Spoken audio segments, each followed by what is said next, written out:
Hello YouTube. So this is a little bit of change of pace from my typical postings, but today I'm going to be working on my Kenwood TS-530 radio, which has been having some problems with the Bandswitch. What's happened is that the coupler, the Bandswitch coupler, right in there has cracked and needs to be replaced. Right now I don't have the replacement part yet, but it's in the mail, and when that's in I'll make a second clip showing that going in. But first I'm just going to take it out. I thought I'd video everything just because, I don't know, I thought some people might take interest in it. So the problem started probably about 5 or 6 months ago when the Bandswitch was just getting a little bit funny feeling, a little bit loose feeling when you change bands. And there wasn't really any problem with any of the functionality of the radio though, and I got kind of used to it being broken feeling. But then last weekend when I was operating field day, I was operating on 20 meters and I was having a really hard time getting things tuned up properly. I was having to turn the plate just in a really unusual position to get it to tune up to 100 watts. So I think what's happened is that it's finally just completely given out, and now it's stuck, I think, on 40 meters. I only ever use 40 or 20 meters, so it's probably stuck on either 40 or 20, but considering it was tuning up perfectly on 40 and not on 20, I'm pretty sure it's stuck on 40 meters. My first reaction was actually that the tubes were probably going soft since I just become so used to the Bandswitch not feeling right. But then I was looking around on the internet, and I've ordered parts before from K4EAA.com. He sells some Kenwood replacement parts, the hard to find parts. That's where I got the extra brass coupler. This is plastic, so I ordered a brass coupler. That should probably last forever. Anyway, when I was looking around on his website, just looking at the symptoms, it just seemed most obvious that the Bandswitch coupler was the problem. Anyway, so let's get to taking it out. So as you can see, I've got everything taken apart already. I had to take the top and the bottom cover off. I didn't anticipate having to take the bottom cover off, but there are 2 screws here to get the high voltage box open, and the lower cover was getting in the way of that, so I did have to take everything apart. The one thing that you have to do whenever you're working in the high voltage box is you have to discharge it. So basically all I did, just following the instructions, is I take a screwdriver with an alligator clip on it. It has to be an insulated screwdriver. You can't have a metal handled screwdriver because you'll probably kill yourself. And you just clip it onto the case, and what you do is you just discharge it at the top of this screw. And this radio had been sitting for about a week without being turned on, so there actually wasn't a spark. There are some bleeder resistors that are supposed to discharge things slowly, so I don't think there was actually any high voltage present when I did that, but it is just a good precaution to take. The only part you have to remove to get access to the coupler is just this drive tube here, so you just have to take the little cap off and pull the tube out. So what on the website he said to set it to 1.5 megahertz first. That's where you have access to the first pair of set screws. So I'm just gonna give that a little bit of a loosen. They don't feel tight.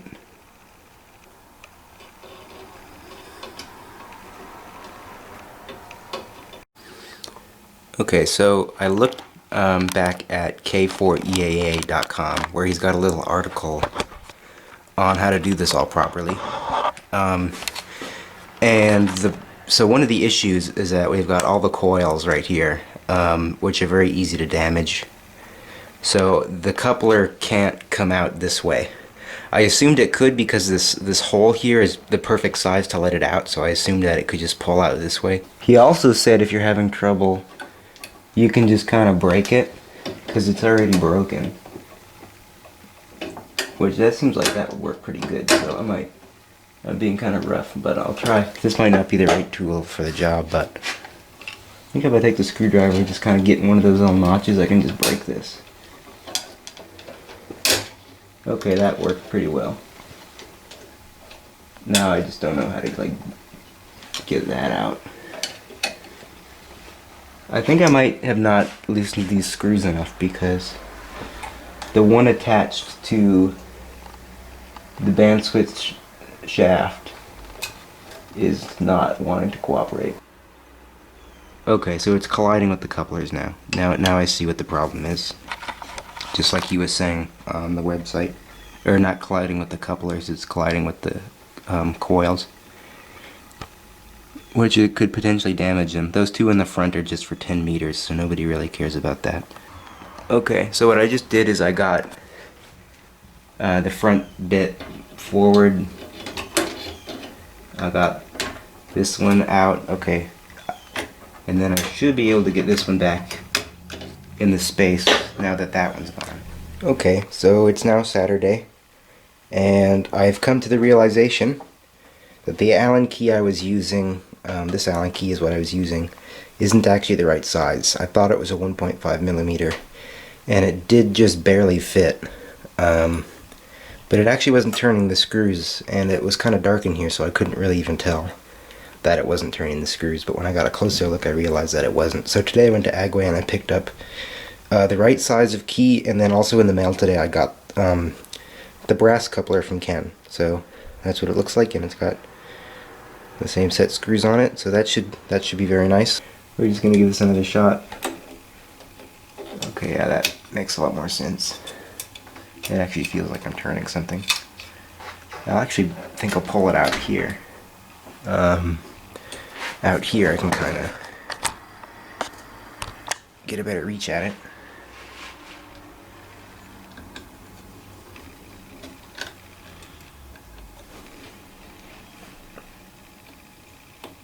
They didn't have any Allen keys with long handles at Agway in this size, so I don't know if that's something that you can really get at an ordinary hardware store, but okay, yeah, that just comes right out. Alright, so I got to looking in there, and as you can see, the dimple, just kind of where the set screw has been, lines up perfectly. It lines up when I've got it set to 7 megahertz. So this did definitely break into the 40 meter position, which is why it was tuning up properly on that band. So now I'm just going to try and slip it back into place. I think on the website he had some kind of procedure for making sure that this shaft lines up with that shaft on the right band, but I'm pretty certain that it did break on 40 meters, so I'm not going to bother looking back at that.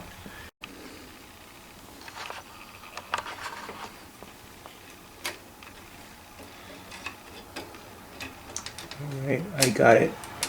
I was able to retrieve it, not with the magnet. The screws were sort of magnetic, but not really good enough. Now I'm just trying to get this oriented. I've got the coupler sitting on this rod, and then I'm using just a piece of wire to try and get it oriented correctly. If you're gonna get this comfortable working in here with your hands, be absolutely sure everything is discharged. Okay, so with my hands I was able to get it in there.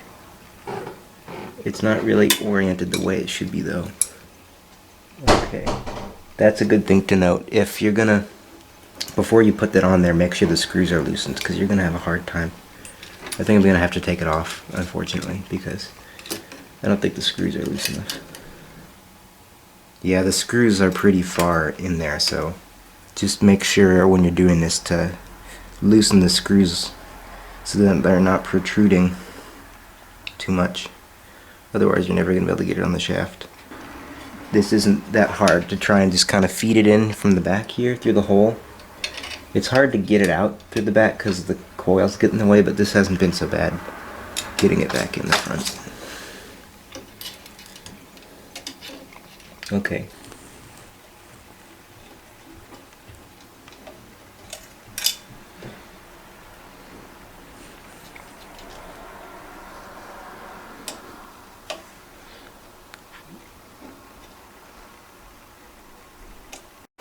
Okay, so I think I got everything tightened down properly, and now it very satisfyingly clunks into the right position.